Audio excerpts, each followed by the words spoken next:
If I were to tell you what I know about this YouTube channel would be banned. Is like a super boost to your immune system. The key thing is understanding what are you doing. The technique is not what you're doing. What you're doing is using a tool. It has this beautiful transformative effect. That's something everyone can do, even when you're in lockdown.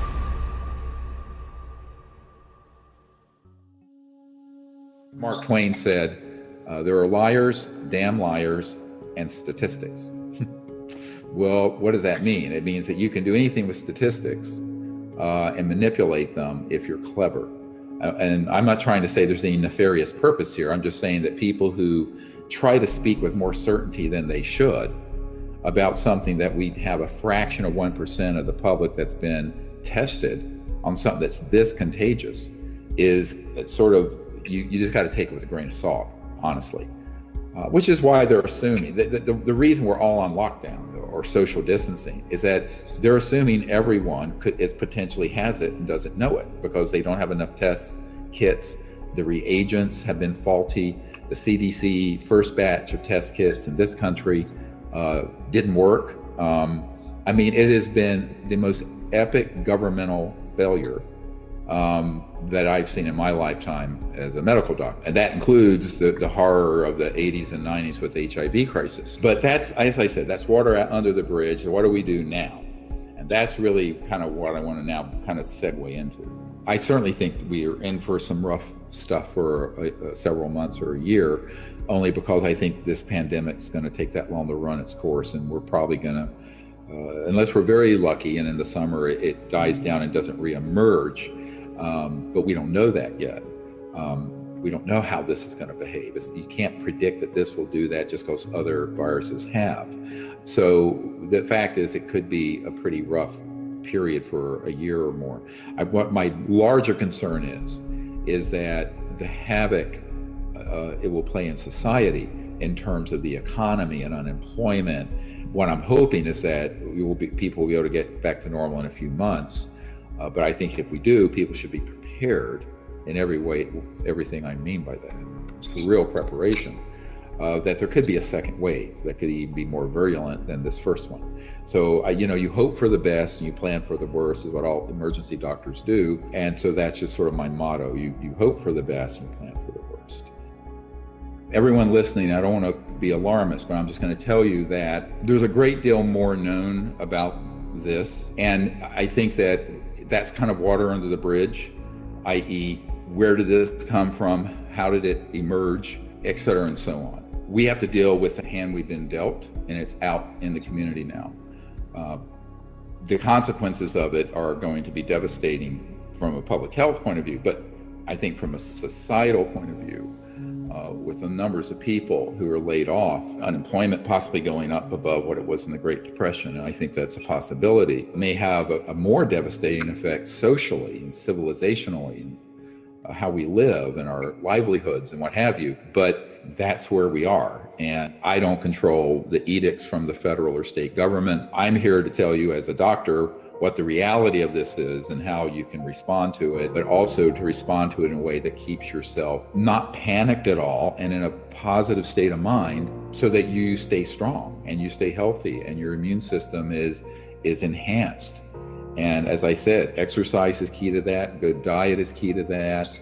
Avoiding, bad drug use and smoking cigarettes in particular. I think the deadliest drug there is out there by far is cigarettes. 50,000 people die of overdoses of other drugs in this country every year, but we lose about 500,000 people from cigarette smoking every year in this country. In the United States, around the world, China, it's even worse because China is now the worst users of, most abundant users of cigarettes, because we got everyone in the world addicted. American tobacco companies got everyone addicted to the damn horrible stuff.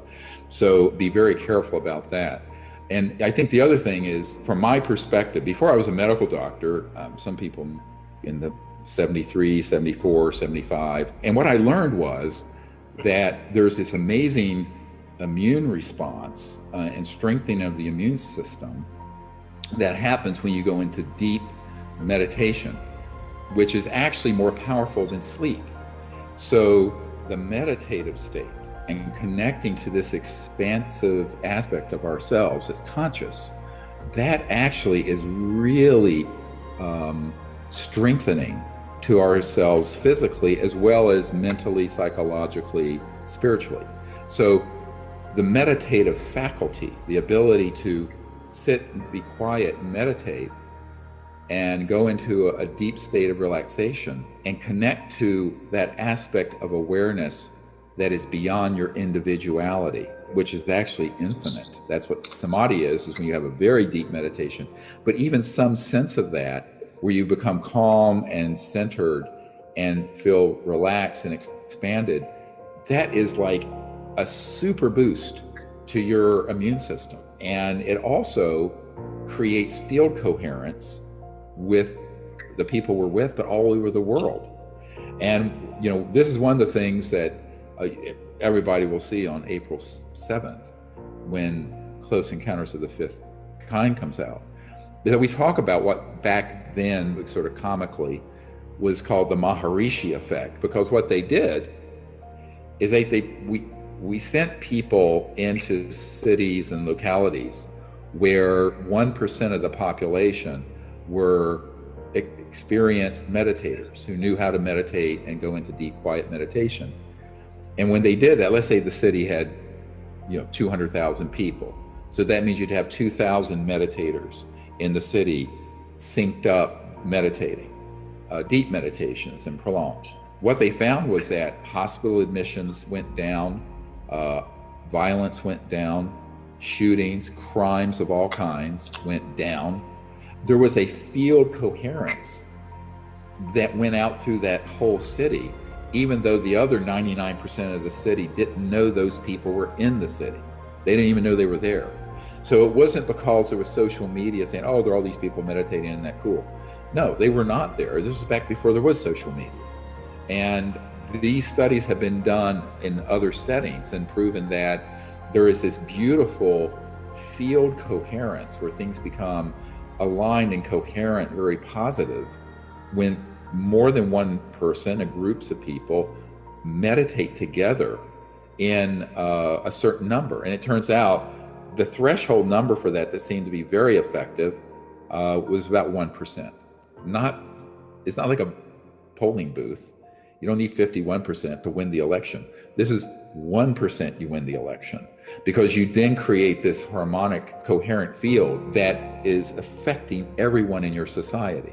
We can overcome it because there's no point panicking in fear, because the power of consciousness in the mind and people working collectively is much more powerful than a virus and much more powerful than any weapon that any people have ever created, and that we can transform the human future, but also kind of save ourselves by being connected to each other in this beautiful meditative state.